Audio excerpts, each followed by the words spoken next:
మందిర ప్రతిష్ఠ పండుగలు. మరి దేవుడు మనల్ని ప్రేమించి ఆయన అపారమైన కృప మన పైనుంచి మరి 17 సంవత్సరములు కాచి మరొక నూతన మందిర ప్రతిష్ఠ దినమును దేవుడు మనకిచ్చాడు.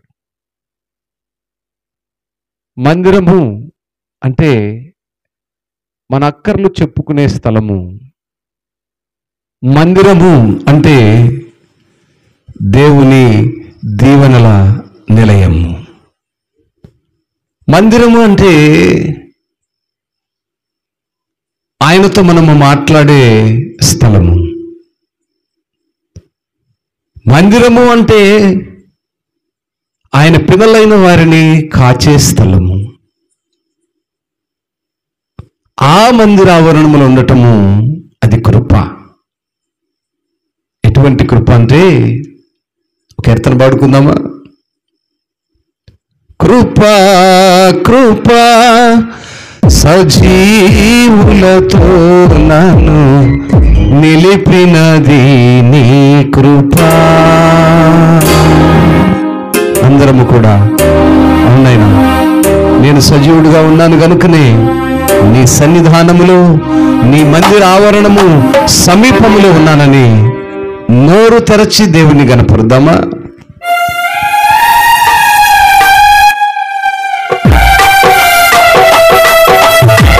సంతోషంగా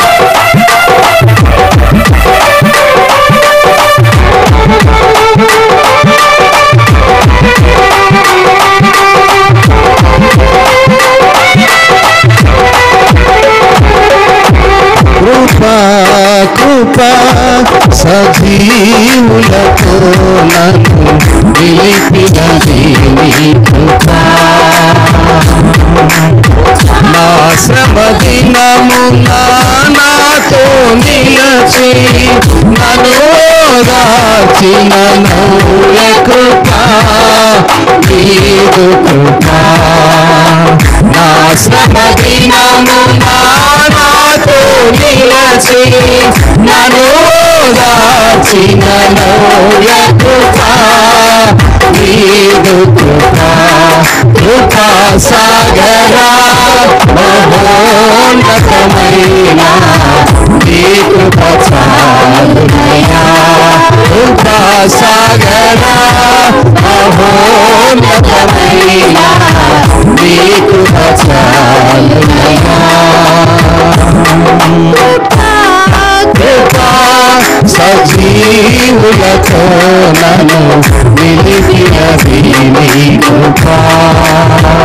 ఎస్ ఎస్ ఆయన కృప వలనే మనము సజీవముగా ఆయన యొక్క కృప చేత 17 సంవత్సరములు ఆయన మందిర ఆవరణలో సజీవముగా ఉండి ఈరోజు ఆయన స్తుతించే కృపలో అనుకుంటాం. ఎస్ ప్రైజ్ గాడ్, స్తోత్రం.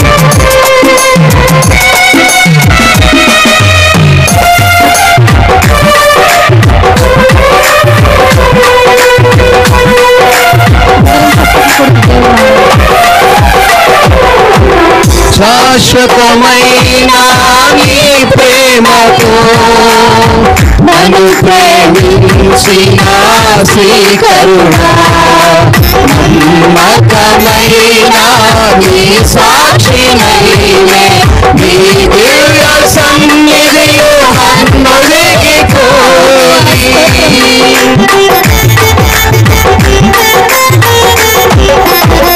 శాశ్వతమైన నీ ప్రేమతో నన్ను ప్రేమించిన శ్రీకరుణ, నమ్మకమైన నీ సాక్షినైనే నీ దివ్య సన్నిధిలో నన్నొదిగిపోయి నీ ఉపదేశమే నాలో బలభరితమై నీ కమనీయ కాంతులను విరజిల్లేది. నీ ఉపదేశమే నాలో బలభరితమై నీ కమనీయ కాంతులను విరజిల్లేది.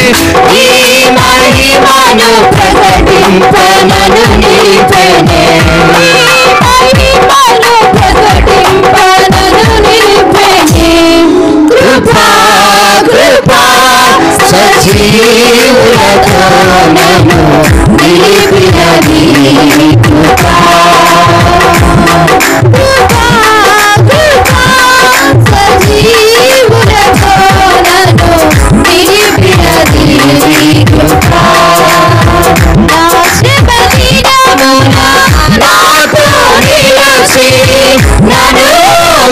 దాచిన నవ్య కృప నీదు కృప నా శ్రమ దినమున నాతో నిలచి నన్ను దాచిన నవ్య కృప నీదు కృప కృపా సాగర మహోన్నతమైన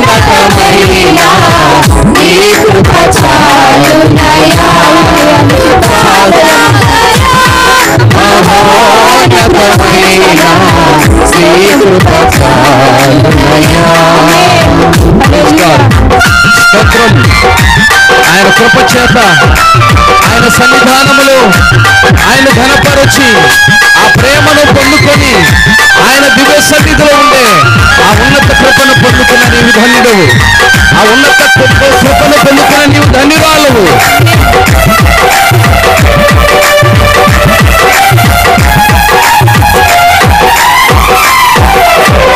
గాలి తుఫానులా జడిలో దూడు చెదరిన గురువలే కన్యమును చూపే నిన్ను వేడుకొనగా నీ ప్రేమతో నీలో నన్నాదరించితివే.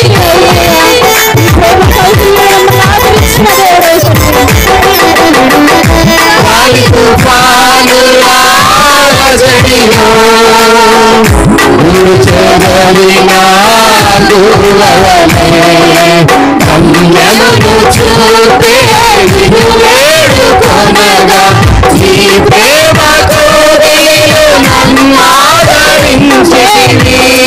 నా వసంతము నా జీవిత దినములో నీ వాత్సల్యమే నవ వసంతము నా జీవిత దినములో గ్రంథము.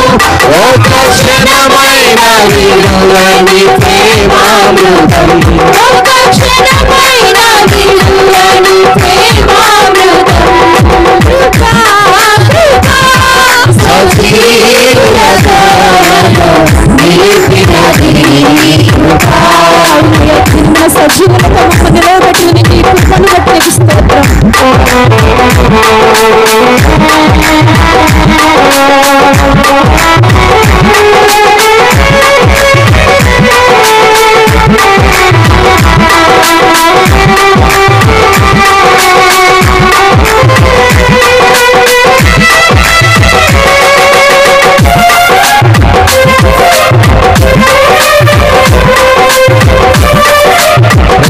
Praise God.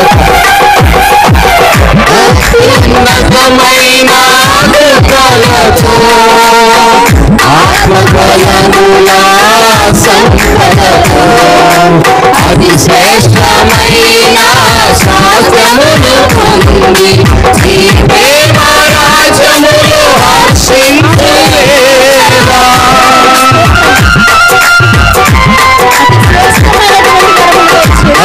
అత్యున్నతమైన కృపలతో ఆత్మఫలముల సంపదతో అతి శ్రేష్టమైన శాస్త్రములు పొంది నీ ప్రేమ రాజ్యములు హర్షించులేదా. నా హృదయార్పణ నిన్ను మురిపించని నీ గుణాతిశయములను కీర్తించని. నా హృదయార్పణ నీ గుణాతిశయములను కీర్తించని. నీ నిరీక్షణ నాలో నెరవేరని. నీ నిరీక్షణ నాలో నెరవేరని. కృపా కృపా సజీవులతో నిలిపినది కృపా. నా శ్రమ దినమున నాతో నిలచి నన్ను దాచిన నవ్య కృపా నీదు కృపా. నా శ్రమ దినమున నాతో నిలచి నన్ను దాచిన నవ్య కృపా నీదు కృపా. కృపా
పరిశుద్ధుడా ప్రేమ కలిగిన తండ్రి, నీ ఘనమైన ప్రశస్తమైన నామాన్ని బట్టి మీకు వందనాలు.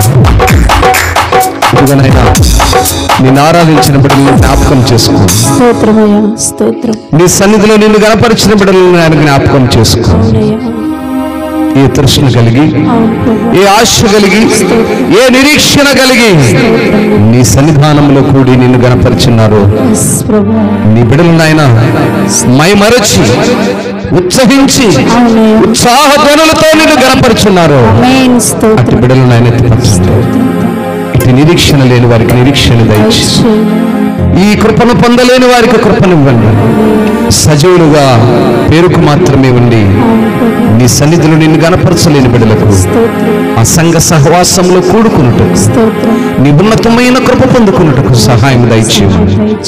ఈనాటి మొదటి రాత్రి ఇదిగోనైనా ఈ మందిర ప్రతిష్ట దినములలో మొదటి రాత్రి నీ బిడ్డలతో మీరు మాట్లాడబోతున్నటువంటి శ్రేష్టమైన సంగతులను బట్టి మిమ్మల్ని స్తుతిస్తూ ఆరాధించిన బిడ్డలను జ్ఞాపకం చేసుకో. రావలసిన బిడ్డలు నడిపించు. ఈ ఉన్నతమైన కృప ద్వారా ఇంతవరకు స్వరమెత్తి నేను ఘనపరిచి స్తుతించిన బిడ్డలందరినీ పట్టుకోను. మా ప్రియుడు మా రక్షకుడు యేసయ్య ఘనమైన నామంలో ప్రార్థించి మనల్ని అడిగి వేడుకొని పొందుకొని ఉన్నాము తండ్రి. ఆమేన్. మంచిది.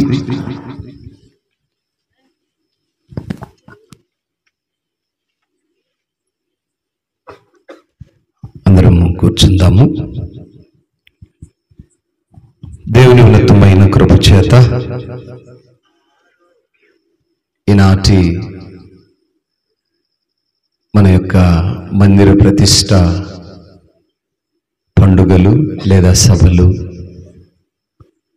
జరిగించుకోవడానికి దేవాతి దేవుడు కృప చూపి నేటి వరకు వాతావరణము అనానుకూలంగా ఉండి ఎంతో ఇబ్బందికరమైన పరిస్థితులలో ఉన్నప్పటికీ సమస్తాన్ని దేవుడు సమకూర్చి మనకు కావలసినటువంటి ఒక చిన్న మందగా మనం కూడుకొని దేవుడు మన జీవితాల్లో చేసిన మేలుకు కృతజ్ఞులుగా ఉండటానికి దేవుడు చూపిన కృపను బట్టి దేవునికి స్తోత్రాలు. స్తోత్రం, స్తోత్రం, హల్లెలూయా. కొద్ది నిమిషాలు దేవుని మాటలు విందాం. కొద్ది నిమిషాలు మనసుంచుదాం. ఇంతవరకు చక్కని వాయిద్యములు సిద్ధు అండ్ బాబు చక్కగా మంచి మరి వాయిద్యములు ద్వారా దేవుని గణపరచుటకు మనకు దేవుడు కృపనిచ్చి బిడ్డల్ని ఏర్పరచుకొని అన్నాడు. ఈనాటి మన యొక్క ప్రత్యేక సందర్భం ఏంటన్నప్పుడు మందిర ప్రతిష్ట లేదా church anniversary programme, first day programme. Every year మనం 3 days కొనసాగించుకోవటం సహజంగా జరుగుతున్నటువంటి సందర్భము. ఆ మాదిరిగానే ఈ సంవత్సరం కూడా ఇలా జరుపుకోవడానికి దేవుడు కృపనిచ్చాడు గనుక కొద్ది మాటలు లేఖనాల నుంచి మనం ధ్యానం చేసుకున్నాం. పరిశుద్ధ లేఖన భాగాల్లో మనం గమనిస్తే కీర్తనకారుడైనటువంటి దావీదు గారు దేవుని మందిరములో లేదా దేవుని మందిరముకున్నటువంటి ప్రాముఖ్యత లేదా తన మనస్సులో దేవుని మందిరముకి ఇచ్చినటువంటి ప్రాముఖ్యత చాలా క్లుప్తమైన మాటల ద్వారా నేను ముగిస్తాను. దేవుని మందిరంలో ఉన్న ఆ విశిష్టమైనటువంటి ఆ కృప, ఇప్పుడే పాడుకున్నాం కదా, కృప కృప సజీవులతో నన్ను నిలిపినది నీ కృప. ఎస్, ఈ రోజుకు 17 సంవత్సరములు మరి ఈ ఆవరణంలో మనం ఉన్నాం. ఈ ఆవరణం అనేది ఏంటంటే మందిర ఆవరణము, మందిరము అనేటువంటి ఈ ప్రాంగణంలో నువ్వు ఏ స్థితిలో ఉన్నా ఆ మందిరం అనే ప్రాంగణమునకు వెళ్ళినప్పుడు నాకున్న సంకటములన్నీ కుదుర్చబడతాయి. స్తోత్రం. ఒక నిరీక్షణ. నువ్వు ఏ పరిస్థితుల్లో ఉన్నా ఆ మందిర ఆవరణములోనికి వెళ్ళినప్పుడు దేవుని దాసులు మాట్లాడే ప్రతి మాటను ఆలకిస్తున్నప్పుడు, ఆ మాటలను అనుసరించి నేను నడుస్తున్నప్పుడు నా సంకటములన్నీ కుదుర్చబడతాయని ఒక నిరీక్షణ. గమనించండి, ఒక్కొక్క పనికి ఒక్కొక్క ప్లేస్ ఉంటుంది కదా. విహారయాత్రలు అని ఉంటాయి. అంటే ఏంటి? కొంచెం రిలాక్స్ అవ్వాలి అంటే, కొంచెం ధనం ఎక్కువ ఉంది అంటే, లేదా పరిభారం ఎక్కువ ఉంది అంటే, చాలా దినాలుగా ప్రతి మాసం అంతా సంవత్సరం అంతా ప్రయాసపడుతున్నాము కనుక కొన్ని దినాలు విహారయాత్రలకు వెళ్దాం. ఆయా ప్రాంతాల్లో మరి టూరిజం అని కొన్ని ప్రాంతాల్లో ఏదో కొంచెం మరి బడులకు వెళ్తూ ఉంటారు. దేనికి? చదువు నేర్చుకోవడానికి. మరి ఉద్యోగాలకు వెళ్తుంటారు. దేనికి? జీవనోపాధి కొరకు. అలాగా దేవుని మందిరము కూడా ఒక ఉపయోగకరమైనటువంటి ఆలయమే. అంటే ఇందులో ఏముంటుంది? ఈ ఆలయముకు వెళ్ళటం వలన మనకేమొస్తుంది? ఇప్పుడు విహారయాత్రకు వెళ్తే సంతోషం వస్తుంది, ఉద్యోగానికి వెళ్తే జీతం వస్తుంది, స్కూలుకు వెళ్తే ఏమొస్తుంది? చదువు వస్తుంది, తద్వారా జ్ఞానం వస్తుంది కదా. అలాగే దేవుని మందిరముకు రావడం వల్ల ద ఇంపార్టెన్స్ ఆఫ్ చర్చ్, దేవుని మందిరముకు రావటం వల్ల మనకేమొస్తుంది? చాలా మందికి ఇది ఒక ప్రశ్న. వెళ్ళకపోతే ఏమవుతుంది? పనికి వెళ్ళకపోతే ఏమవుతుంది? జీతం రాదు. మరి దేవుని మందిరంకి వెళ్ళకపోవడం వల్ల ఏమవుతుంది?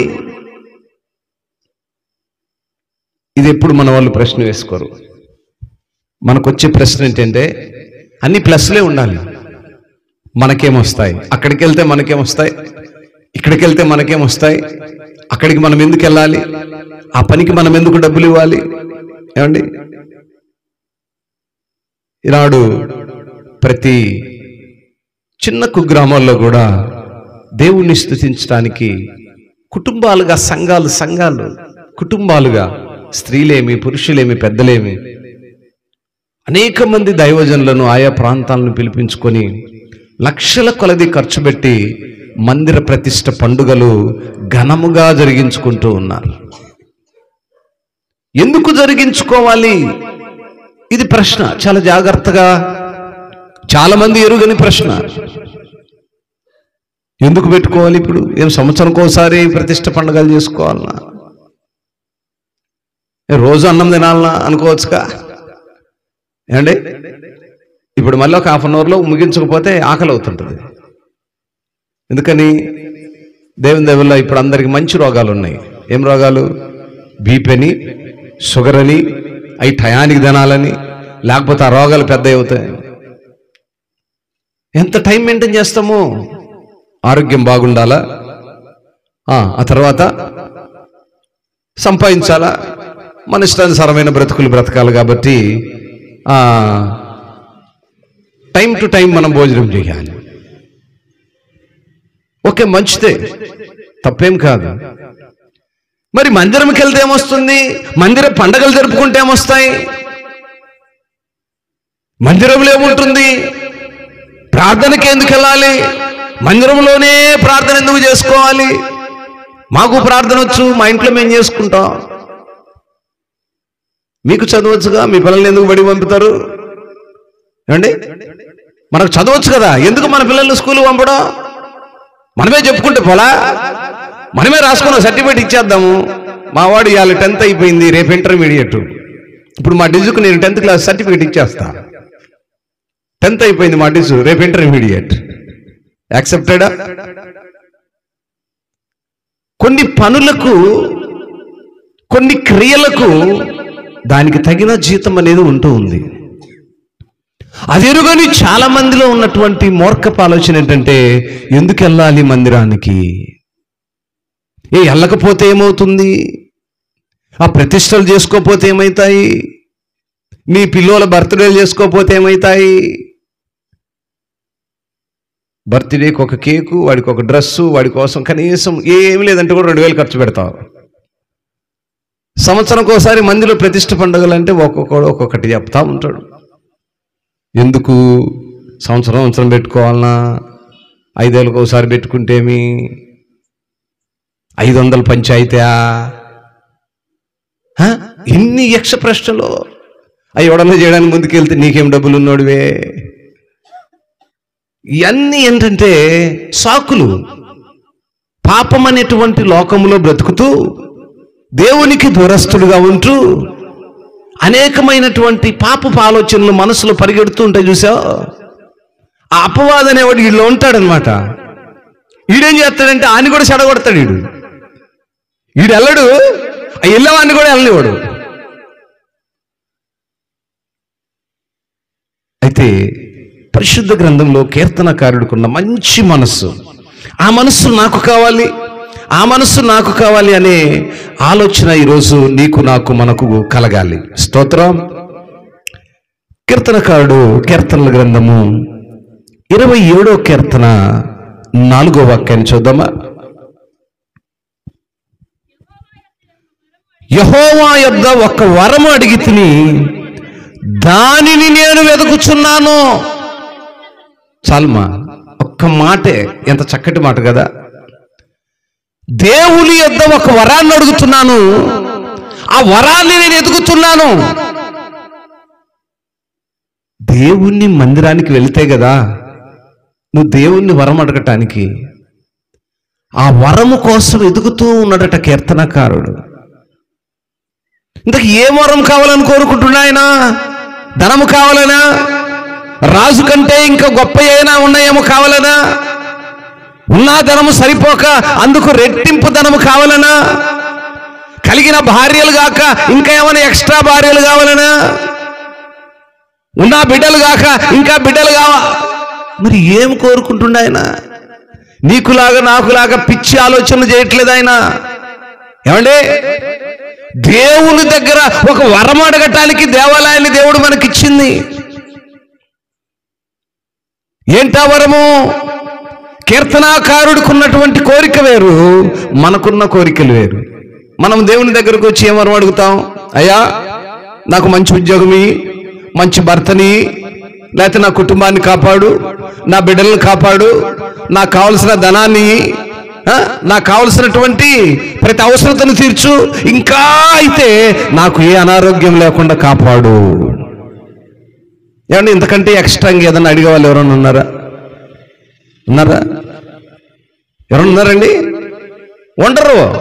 మనుషుడికి కావాల్సింది ఇవి కదా, మనకు కావాల్సింది ఇవి. కానీ కీర్తనకారుడు దేవుని దగ్గర ఏం కోరుతున్నాడు? చదవండి 2వ మాటలో. దేవుని ప్రసన్నతను చూచుటకును ఆయన ఆలయములో ధ్యానించుటకు.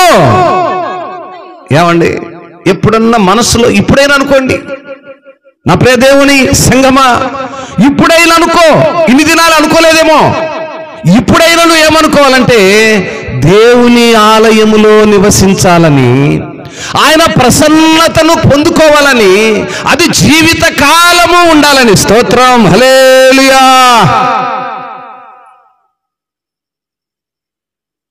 ఎన్నో వరాలు కోరుకుంటుంటాం, అవన్నీ దేవునికి అయిష్టమైనవి. మనం కోరుకునేవి, మనం కోరుకునేవన్నీ దేవునికి అయిష్టమైనవి. ఆయనకి ఇష్టం లేని కోరికలే మన దగ్గర ఉంటాయి. కీర్తనకారుడు దేవుని ప్రేమను రుచి చూచిన వాడు కనుక తనేమి కోరుకున్నాడంటే ఆయన ప్రసన్నతను చూడాలని కోరుకుంటున్నాడు. ఆయన మందిరావరములో నివసించాలని కోరుకుంటున్నాడు. అది జీవితకాలం ఉండాలని కోరుకుంటున్నాడు. స్తోత్రం. ఈరోజు గంట పాటు కూర్చోడానికి ఎంతో బాధగా ఉంటుంది, కానీ ప్రసన్నత ఎలా కనపడుతుంది మనకి? ఏమండి, ఆయనతో సహవాసం ఎలా జరుగుతుంది మనకి? ఆయన కుమారుడుగా కుమార్తెడుగా ఆయనతో నివసించే కృప ఎలా దొరుకుతుంది మనకి? ఆయన కోరుకుంటున్నాడు. ఏమంటున్నాడమ్మా? దేవుని యొద్ద ఒక వరం అడిగి తిని దాన్ని వెతుకుచూ ఉన్నాడు. దేవుని దగ్గర ఆయన కోరుకున్న వరం ఏంటంటే ఆయన ప్రసన్నతను చూడాలని. స్తోత్రం. కోరుకో. ఇన్ని దినాలు కోరుకోలేదేమో, ఈరోజు కోరుకో. నాయనా, నేను నీ ప్రసన్నతను చూడాలి, నీ మందిరారములో నివసించాలి, ఆ మందిరారును ధ్యానించడం ద్వారా వచ్చేటువంటి ఆ కృప అనేది నా జీవిత కాలం వరకు అనుభవించాలని కోరుకోవాలి. పిచ్చి పిచ్చి కోరికలు కాదు, పిచ్చి లేసిన వాళ్ళు కోరుకునే కోరికలు కాదు, పిచ్చి కుక్క గరిసిన వాడు కోరుకునే కోరికలు కాదు. కోరుకోవాల్సింది దేవుని ప్రసన్నతను చూడటానికి. అందుకు మనం దేవాలయములకు వెళ్ళాలి. నువ్వు బలహీన స్థితిలో ఉన్నావా? దేవుని దగ్గరికి వెళతావు. నువ్వు అనారోగ్య స్థితిలో ఉన్నావా? దేవుని మందిరంకి వెళ్తావు. ఆ మందిరము ఆదరించబడుతుందనే నిరీక్షణ, ఆ మందిరము నీ రోగమును బాగు చేస్తుందనే నిరీక్షణ, ఆ మందిరములో దేవుడు ఉన్నాడు, నన్ను రక్షిస్తాడనే నిరీక్షణ, కాపుదల. గనుకనే దేవుని ప్రసన్నతను చూడాలని దావీదు గారు ఆశపడుతూ ఉన్నాడు. ఆయన ప్రసన్నత కొరకు ఆయన జీవిత కాలం అంతా ఆ మందిరములో నివసించాలని ఆశపడుతున్నాడు. గంట పాటు మందిరంలో కూర్చోడానికి ఆ మనస్సు కానీ ఆ శరీరం కానీ సహకరించదండి కదా. ఒక గంట పాటు కూర్చోగానే పాస్టర్ గారు ఇంకా వాక్యం చెప్తున్నాడే, గంట అయిపోయింది వాక్యం. తను కోరుకుంటున్నాడు జీవిత కాలము ఆ మందిరములో ఉండాలని. ఎంతసేపు అండి? ఎంతసేపు? జీవిత కాలము ఆ మందిరములో ఉండాలని వరమును కోరుకుంటున్నాడు. అది ఒక వరము, అది అందరికీ దొరకదండి. ఈరోజు ఈ స్థలములో నువ్వు ఉన్నావంటే దేవుడు నీకు నాకు మనకిచ్చిన వరం. ఈ స్థలములో, ఈ క్షణములో, ఇక్కడ ఈ సహవాసములో నువ్వు ఉన్నావంటే దేవుడు నీకు నాకు మనకిచ్చినటువంటి వరము. ఆ మాటను కూడా కీర్తనకారుడు ఒక చక్కని పలుకుతాడు. చూస్తారా? కీర్తనలో 26వ కీర్తన 5వ వాక్యం చూడు. దుష్టుల సంఘము నాకు అసహ్యము, భక్తిహీనులతో సాంగత్యము చేయను. ఏమండి, ఈరోజు ఎంతమంది అయితే ఈ స్థలములోనికి చేరలేకపోయారో వారిని ఏమన్నాడు? దుష్టుల సంఘము అన్నాడు. అటువంటి దుష్టుల సంఘము నాకు అసహ్యము. తన హృదయం వాంఛలతో నుంచి మాట్లాడుతున్నాడు, హృదయాంతరంగములో నుంచి మాట్లాడుతున్నాడు కీర్తనకారుడు. తన హృదయములో ఉన్నటువంటి ఆ వరాన్ని దేవుని దగ్గర అడుగుతున్నాడయ్యా, దుష్టుల సాంగత్యము నాకు వద్దయ్యా, ఆ దుష్టుల సహవాసం నాకు అవసరం లేదు, నీ మందిరములో నివాసము చేయాలని, జీవిత కాలము ఉండాలని ఆశపడుతున్నానయ్యా. ఆ వరాన్ని నాకు. దేవుని మందిరములో ఉండటము వరము. స్తోత్రం. దేవుని మందిరములో నివసించటము వరము. ఆ వరాన్ని చాలా మంది కావలసి పోగొట్టుకుంటారు, తెలిసి పోగొట్టుకుంటారు, ఇగో చేత పోగొట్టుకుంటారు, ఇంకా నానా రకాల సాకుల చేత పోగొట్టుకుంటారు. కీర్తనకారుడు అవన్నీ చోట్ల తను కోరుకుంటుంది ఏంటంటే వరాన్ని కోరుకుంటున్నాడు. ధనాన్ని కోరుకోవట్లేదు, ఘనతను కోరుకోవట్లేదు, ఇక ఏదో కావాలని ఆశపడట్లేదు, నీ మందిరములో నివసించాలని. అబ్బా, ఎంత చక్కని మాట. ఏనాడే నువ్వు కోరుకున్నావా? పాస్టర్ గారు వచ్చి మైకులు పెట్టి పాటలు పాడి 33 పాట పాడేటప్పుడు వస్తారు ఒక్కొక్క అక్క.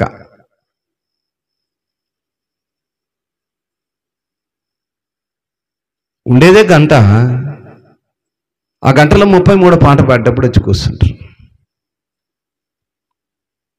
ఎలా చూస్తావు దేవుని యొక్క ప్రసన్నత?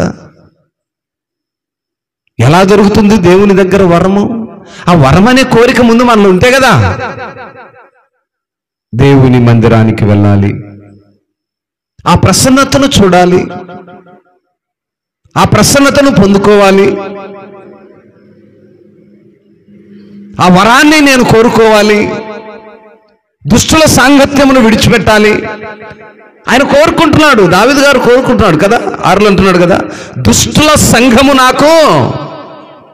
ఇప్పుడు మన సంఘం ఏంటో మరి, దుష్టుల సంఘము, దుర్మార్గుల సంఘము, లేకపోతే దావీదు వలె ఆయన వరమును కోరుకునే సంఘము,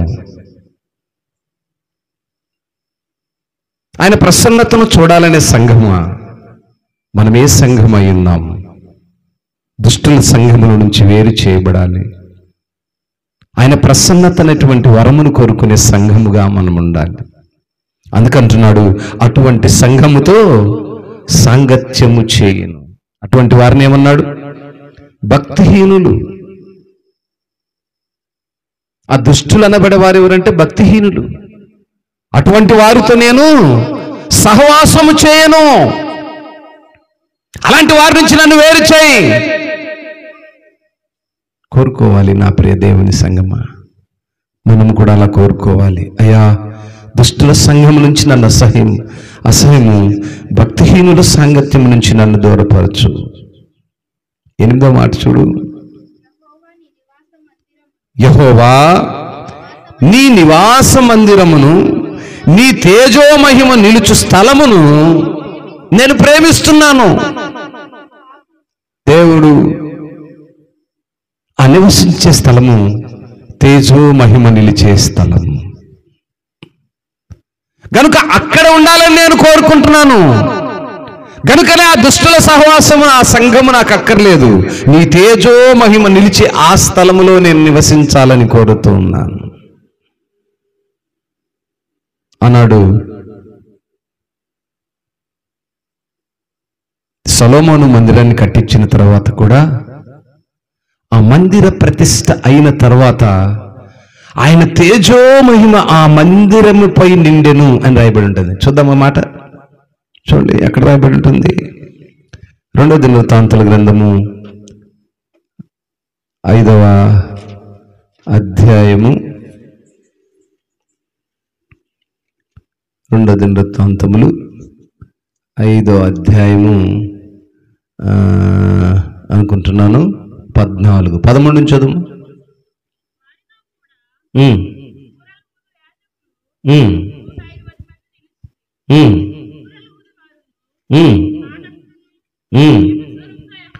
ఏకస్వరముతో యెహోవాకు కృతజ్ఞతాస్తుతులు చెల్లించుచు గానము చేయగా, యాజకుల పరిశుద్ధ స్థలములో నుండి బయలు వెళ్ళి ఆ బూరలతోనూ తాళములతోనూ వాద్యములతోనూ కలిసి స్వరమెత్తి యెహోవా దయాళుడు, ఆయన కృప నిరంతరములునని స్తోత్రము చేసిరి.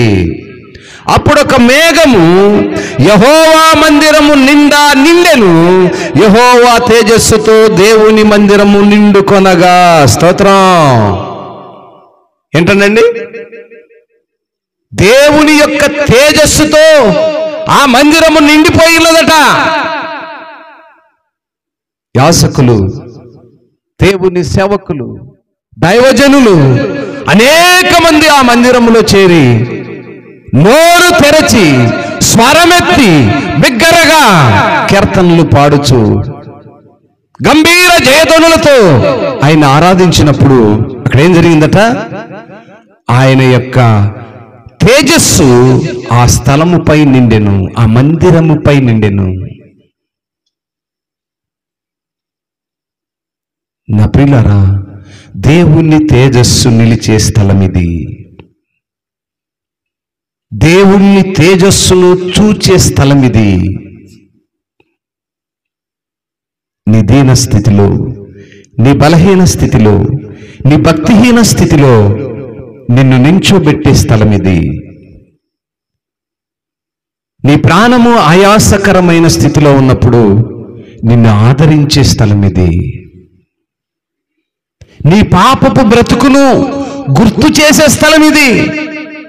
నీవున్న స్థితిని జ్ఞాపకము చేసుకోమని హెచ్చరించే స్థలం ఇది.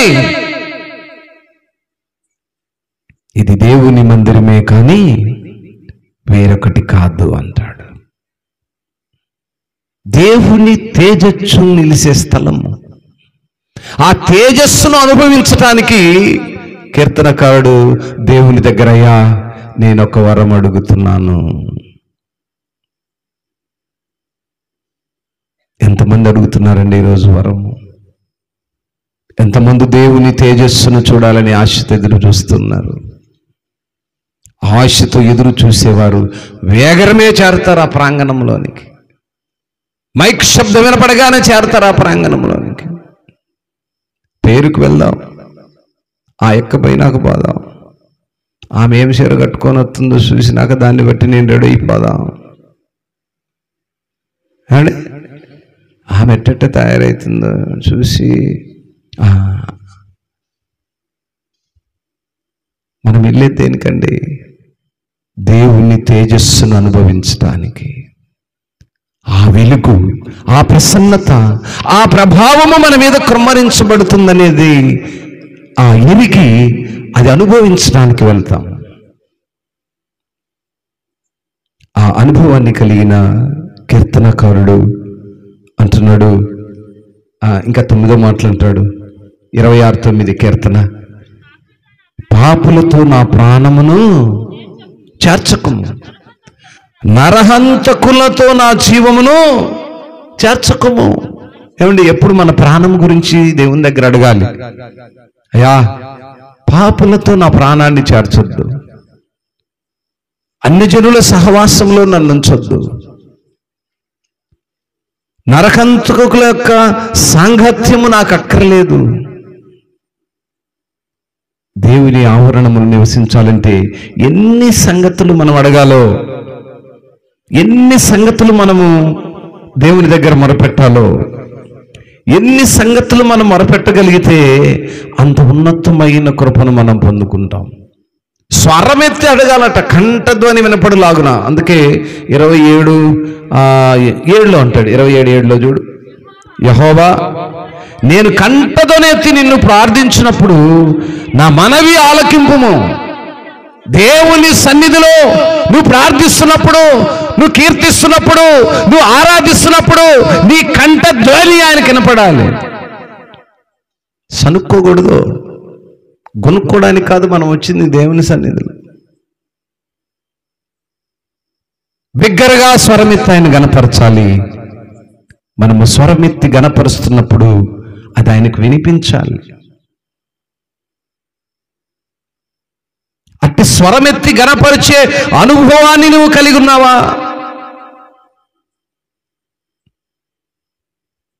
ఆ అనుభవాన్ని మనము కలిగి ఉండాలి. ఆ వరాన్ని పొందుకోవాలి, ఆ తేజస్సును అనుభవించాలి. ఇంకా 8వ వాక్యం అంటాడు, నా సన్నిధి వెదుకుడని నీవు సెలవీయగా, యెహోవా నీ సన్నిధి నేను వెతికెదనని నా హృదయం పలకాలి, హృదయము చెప్పాలి, హృదయము తొందర పెట్టాలి. హృదయం అన్ని విషయాలకు తొందర పెడుతుంది. తిండి తినడానికి తొందర పెడుతుంది, ఎదుటివారితో పోల్చుకోవడానికి తొందర పెడుతుంది, నిద్రపోవడానికి తొందర పెట్టుద్ది, గొడవలకు తొందర పెట్టుద్ది. కానీ ఆయన సన్నిధిలో ఉండటానికి మాత్రము అది చెప్పదు. ఆయన సన్నిధికి వెళదామంటే అది ఒప్పుకోదు. ఆయన సన్నిధికి వెళదామంటే అది ఏమాత్రము అంగీకరించేటువంటిది కాదు. అయితే కీర్తనకారుడు అంటున్నాడు, అయ్యా నా సన్నిధి వెదకుడని నీవు సెలవీయగా నీ సన్నిధి నేను వెదకదనని నా హృదయం నీతో చెప్తుంది. స్తోత్రం. ఈరోజు నీ హృదయం చెప్పాలి, ఈరోజు నీ హృదయం చెప్పాలి, అయ్యా నీ సన్నిధిలో ఉండే వరాన్ని దావీదు గారి వలె నేను అడుగుతున్నాను, నాకు దయచేయ. నీ ప్రసన్నతను చూసే అనుభవము దావీదు గారి వలె నేను అడుగుతున్నాను, నాకు దయచేయ. నీ మందిరావరంలో నివసించే అనుభవము ఆయన వలే నేను అడుగుతున్నాను, నాకు దయచేయ. ఆ హృదయం ముందు చూసావు, అది చెప్పాలి, అది పలకాలి, అది దేవునితో పలకాలి. అది ఈ లోక సంబంధమైనటువంటి అపవాది చేత చెక్కబడి కట్టబడి ఉంటుంది. ఆ కట్ల నుంచి విడిపించబడాలి. స్తోత్రం. అప్పుడు ఈ మాటలు వస్తాయి బయటికి. లోకమని కట్లతో కట్టబడితే, పాపమనే కట్లతో కట్టబడితే, అంధకార సంబంధమైన కార్యాలతో కట్టబడితే ఈ మాటలు రావు లోపల నుంచి. ఇవి లోపల నుంచి బయటికి రావాలంటే హృదయం తెరవాలి. మోయబడిన హృదయము, బండబారిన హృదయము, అది తెరవాలి. అది తెరచి ఆయన అడిగితే అప్పుడు నీవు ఆయనతోనూ, ఆయన నీతోనూ, మనతోనూ ఉంటాడట. కీర్తనకారుడు ఎంత వినయంగా అడుగుతున్నాడో, ఎంత వినయంగా బ్రతమాలుకుంటున్నాడో. ఆ అనుభవాన్ని అనుభవించేవారుగా మనం ఉండాలి. ఆ అనుభవాన్ని రుచి చేసే అనుభవాన్ని మనకు ఉండాలి. అందుకొరకు కనిపెట్టాలి, అందుకొరకు ఎదురు చూడాలి. కనిపెట్టి ఎదురు చూసే అనుభవం కావాలి. ఆయన కనిపెట్టి ఎదురు చూస్తున్నాడు. 14వ వాక్యం అనుకుంటా, 14లో అంటాడు, యెహోవా దేవుని కొరకు కనిపెట్టుకుని ఉండుము, ధైర్యం తెచ్చుకొని నీ హృదయమును నిబ్బరము చేసుకో. ఏమండి, ఆ హృదయం ముందు చూసావు, అది స్టెబిలిటీగా ఉండాలి, నిబ్బరముగా ఉండాలి. ఎందుకంటే అది చంచలమైనది, అది ఒక చోట స్థిరంగా ఉండేది కాదు. ఆ హృదయం ఏది చూస్తే అది కోరుకుంటుంది, లోకంలో సంచారం చేయాలని కోరుకుంటుంది, దేవుని సహవాసానికి దూరంగా ఉంటుంది, పరిశుద్ధుల గుంపుకు దూరంగా ఉంటుంది, దేవుని ఆలయమునకు దూరంగా ఉంటుంది. కనుక కనిపెట్టుకొని ఎదురు చూడాలి, కనిపెట్టాలి, హృదయానికి కట్లు కట్టాలి, ఆయన ప్రసన్నత కొరకు కట్టాలి, ఆ వరాన్ని పొందుకోవడానికి కట్టాలి, ఆ తేజస్సులో నివసించడానికి కట్టాలి. దేవుడు మనకిచ్చిన ఈ మందిరము ఆయన తేజస్సు నిలుసు స్థలం. ఇది ఆర్డినరీగా లేదు. ఎన్నో పాపాలతో, ఎన్నో రోగాలతో, ఎన్నో అనానుకూల పరిస్థితులతో మందిరంలోకి వెళ్ళి, అయ్యా నీవు తప్ప నాకెవరున్నారయ్యా, నీవేగా నా రక్షణకర్తవు, నా బలహీన స్థితికి కారణభూతుడవు, నన్ను పుట్టించిన వాడవు. ఆరోగ్యంగా ఉన్నప్పుడు అడగవు, అనారోగ్యంగా ఉన్నప్పుడు ఏ శరణు లేదు, దేవాలయమే శరణం. అప్పుడు వచ్చి అడుగుతావే, ఆ అడిగితే నిన్ను హక్కును చేర్చుకునే స్థలమే ఈ దేవుని ఆలయం. నువ్వు ఏ స్థితిలో ఉన్నా, నువ్వు ఎలాంటి పరిస్థితిలో ఉన్నా, మోకరిల్లగానే బిడ్డా నా దగ్గరకు వచ్చావా, ఏ అక్కర కలిగి ఉన్నావని నిన్ను హక్కున చేర్చుకునే స్థలమే ఈ దేవాలయం. కనుక నా ప్రియ దేవుని సంగమా, దేవుని ఆలయమును ఎందుకు జ్ఞాపకం చేసుకోవాలంటే, ఎన్ని దీన దరిద్రపు స్థితిలోనూ ఉన్నా ఆ స్థితి నుంచి తప్పించి కాపాడి రక్షించే స్థలం ఇది. గనుకనే ఆ మందిరమునకు, ఆ స్థలమునకు, ఆ ప్రాంగణమునకు వెళ్ళినప్పుడు ఆయన జ్ఞాపకం చేసుకుంటాడు. ఆయన నిన్ను జ్ఞాపకం చేసుకుంటాడు. బిడా ఏ పరిస్థితిలో ఉన్నా, దీనస్థితిలో ఉన్నావా, అనారోగ్య స్థితిలో ఉన్నావా, బలహీన స్థితిలో ఉన్నావా, ఏ అక్కర కలిగి ఉన్నావు, నీ అక్కరలు తీర్చు స్థలం ఇది. నీ పాపపు జీవితమును కడుగు స్థలం ఇది. రక్షణనే మార్గమును దయచేయు స్థలం ఇది. ఎన్ని గొప్ప ఆశీర్వాదాలు ఉన్నాయి కదా. దేవుని మందిరానికి వెళ్తే ఏమొస్తుందండి, ప్రతిష్ఠ పండుగలు చేసుకుంటే ఏమొస్తుందండి, ఎన్నొస్తాయో ఎరుగని నీవు ఏమొస్తుంది అని ప్రశ్న వేసుకుంటావు. ఎన్నొస్తాయో అని తెలుసుకోవాలనుకుంటే ఆ సంఘములో సహవాసంలో చేరాలి. దుష్టుల సంఘంలో ఉంటే ఏం అర్థమవుదండి? అన్ని జనుల సంఘంలో ఉంటే ఏం అర్థమవుదు? ఆ సహవాసం ఉంటే ఏం తెలుస్తుంది? లోకంలో ఉండే అన్ని తెలుస్తాయి. విశ్వాసుల సహవాసంలో, ఆయన పిల్లల సహవాసంలో ఉంటే ఆయన దగ్గర నుంచి మనం నేర్చుకోవలసిన ఏమున్నాయో, ఏమి కొదువగలిగి మనం ఉన్నామో అవి నేర్చుకుంటాం. నువ్వు ఎలా బ్రతకాలో ఆ మందిరం నేర్పిస్తుంది. నువ్వు ఎక్కడ పడిపోయినావో ఆ మందిరం నేర్పిస్తుంది. ఏమి నేర్చుకోవాలో ఆ మందిరం నేర్పిస్తుంది. నీ పిల్లలకి ఏమి నేర్పించుకోవాలో ఆ మందిరం నేర్పిస్తుంది. నీ నైబర్స్తో ఎలా బ్రతకాలో ఆ మందిరం నేర్పిస్తుంది. కనుకనే నువ్వు మందిరంలో సహవాసం చేయాలి. ఆ వరాన్ని దేవుని దగ్గర అడగాలి. స్తోత్రం, హల్లెలూయా, హల్లెలూయా. కనుక ప్రియులరా, దేవుని మందిరంలో ఉంటే మనకేమొస్తుందని ఎప్పుడు వేసుకునే ప్రశ్న కంటే ఆ మందిరము ద్వారా మనం పొందుకునే దీవెనలు ఎన్నున్నాయి అనే విషయాన్ని మనము తెలుసుకోవడానికి ప్రయత్నం చేద్దాం. చివరికి ఒక్క మాట చదువుకొని వాక్యాన్ని ముగించుకుందాం. కీర్తన దైవజనుడైన మోషే కూడా 90వ కీర్తన చివరి మాటలో చక్కని మాట పలుకుతాడు.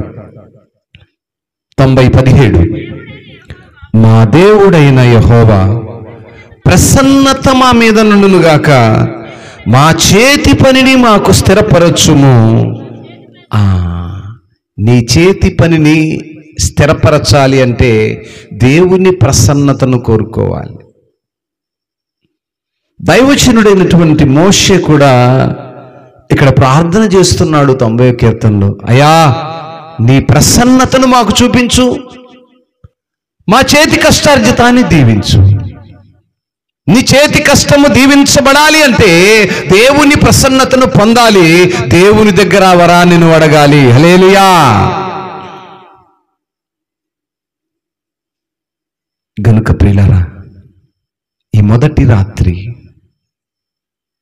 దేవుని మందిర ప్రతిష్ఠ, ఈ మొదటి రాత్రి నువ్వు దేవునికి దూరముగా ఉండి, ఆయన మందిరానికి వేరుగా ఉండి, ఆ సంఘ సహవాసానికి వేరుగా ఉండి నీవేమీ పొందలేవు. నువ్వు వేరుగా ఉండి అనుకుంటున్నావు నేను గొప్పదాన్ని, గొప్పవాడనని.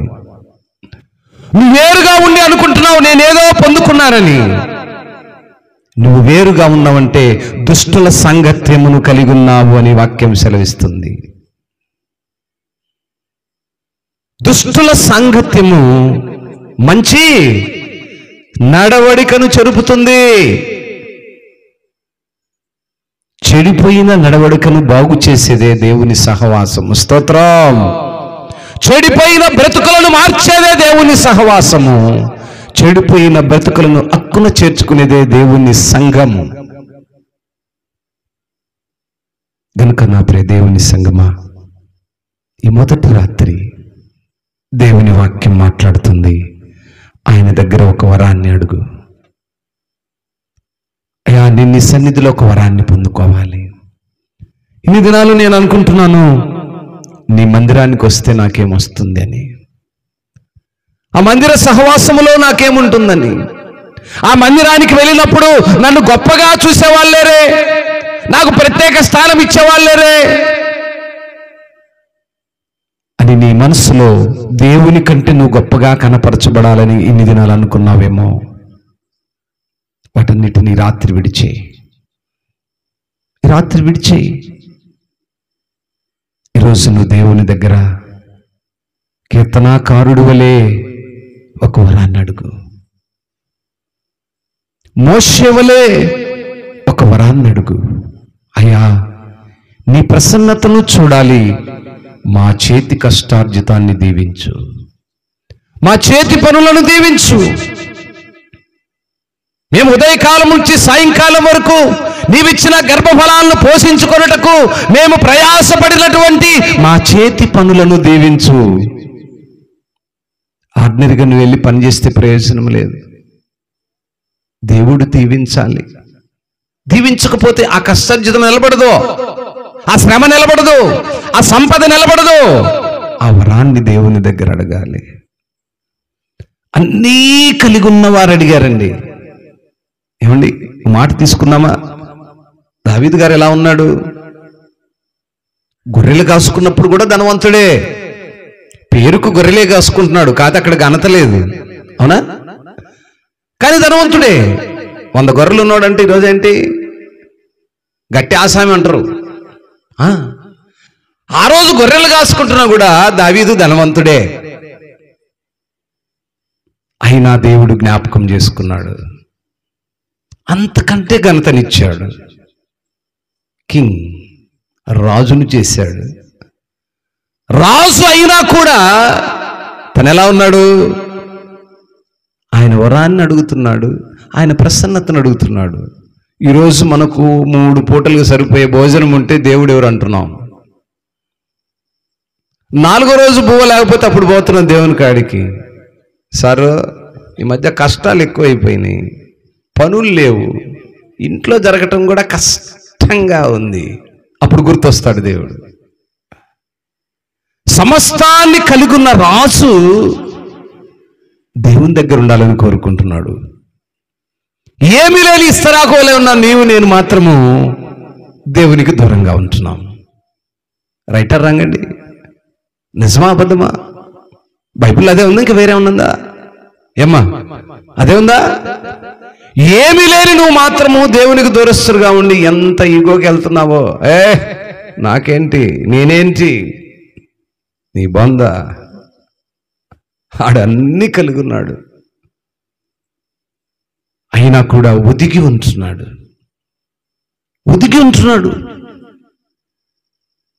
మోషే నాయకుడు అయి ఉన్నాడు, దేవుడే ఏర్పరచుకున్నాడు, నాయకత్వ లక్షణాలు కలిగి ఉన్నాడు, సమస్తాన్ని కలిగి ఉన్నా కూడా ఆయన అంటున్నాడు, అయ్యా నీ ప్రసన్నతను నాకు కనపరిచి నా చేతి పనిని దీవించు. అరే నీ దుంపదగా ఏ రోజు అన్న అడిగావా? ప్రభా ఈరోజు 1000 రూపాయలు కూలి తెచ్చుకున్నాను, సంపటానికి ఆరోగ్యం ఇచ్చావు, ఆ డబ్బు తీసుకొచ్చి నా బిడ్డలను పోషించుకుంటున్నాను, నా కుటుంబంలో ఎక్కర తీర్చుకుంటున్నాను, నా చేతి కష్టార్జితాన్ని నువ్వు దీవించావయ్యా. ఎప్పుడన్నా అన్నావా? అను. గనుకనే ఆయన ప్రసన్నత నీతో నాతో మనతో ఉండట్లా. ఆయన ప్రసన్నత కావాలంటే ఆ ఒబీడియన్స్ కావాలి, ఆ విధేయత కనపరచాలి. ఆయన దగ్గర నుంచి నువ్వు పొందుకున్నటువంటి ఆ మేలుకు కృతజ్ఞతలు తెలియచేయాలి. ఈ రాత్రి అట్టి కృపలో దేవుడు మనల్ని నడిపించునుగాక. ఈ మాటల చేత ఆదరణ లేని నీవు ఆదరించబడదువుగాక. ఈ మాటల చేత ఇన్ని దినాలు ఆయన దగ్గర నువ్వు అడగని ఒక క్రొత్త వరమును ఈరోజు అడుగుదువుగాక. ప్రార్థన చేద్దామా? స్తోత్రం, స్తోత్రం, స్తోత్రం, స్తోత్రం.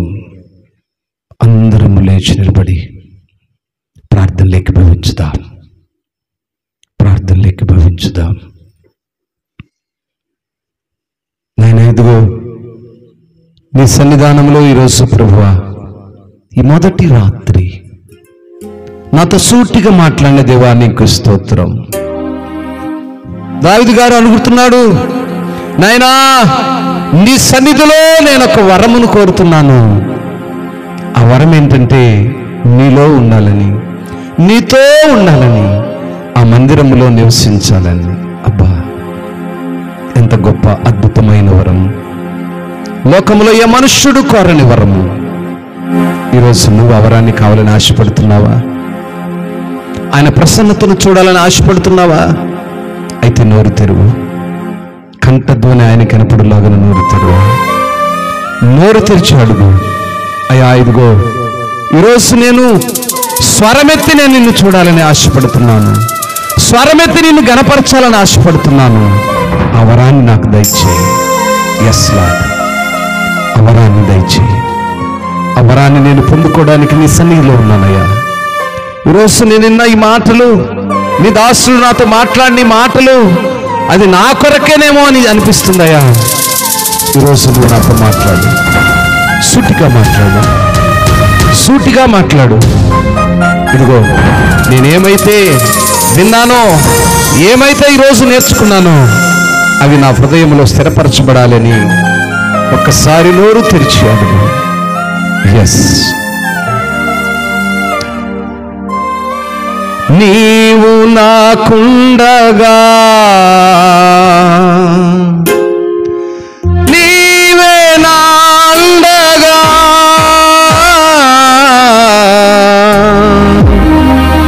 నీవు నాకుండగా నీవే నా అండగా, నీవే నా నీవే నా నీవే నా నీవే నా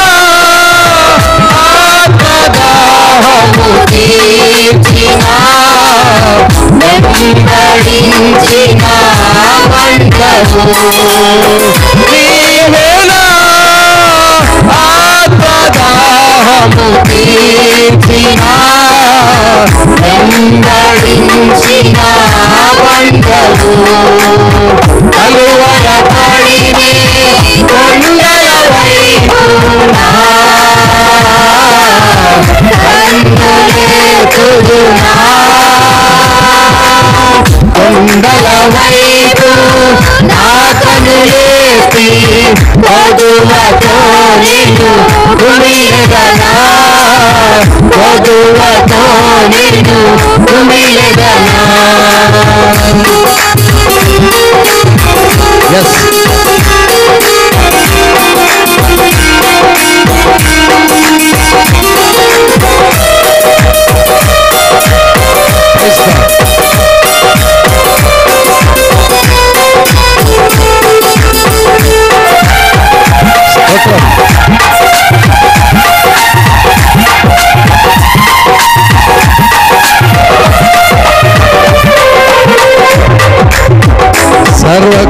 సర్వకృపానిధివి సంపదల గనివి, సర్వకృపానిధివి సంపదల గనివి, సకలము సకలము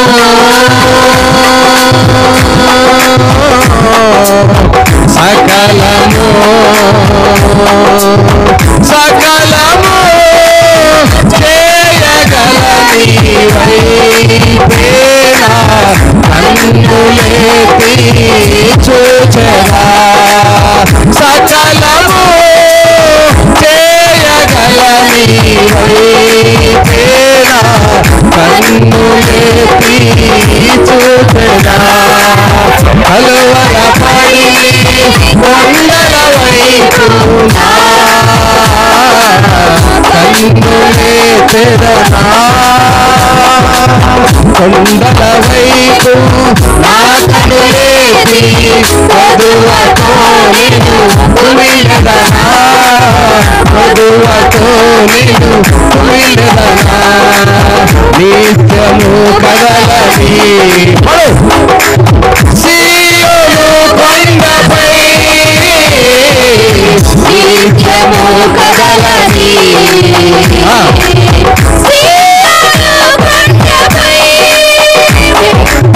యేసయ్యా యేసయ్యా యేసయ్యా యేసయ్యా, నీదు ముఖము చూచుచు పరవశించి పాడెదా, యేసయ్యా నీదు ముఖము చూచుచు పరవశించి పాడెదా, కలువల పడినే కొండల వైపు నా కన్నులెత్తుదునా, కొండల వైపు నా కన్నులెత్తి వధువతో నిన్ను కుమిలెదనా, ప్రభువుతో నేను కుమిలెదనా, ప్రభువుతో నేను కుమిలెదనా.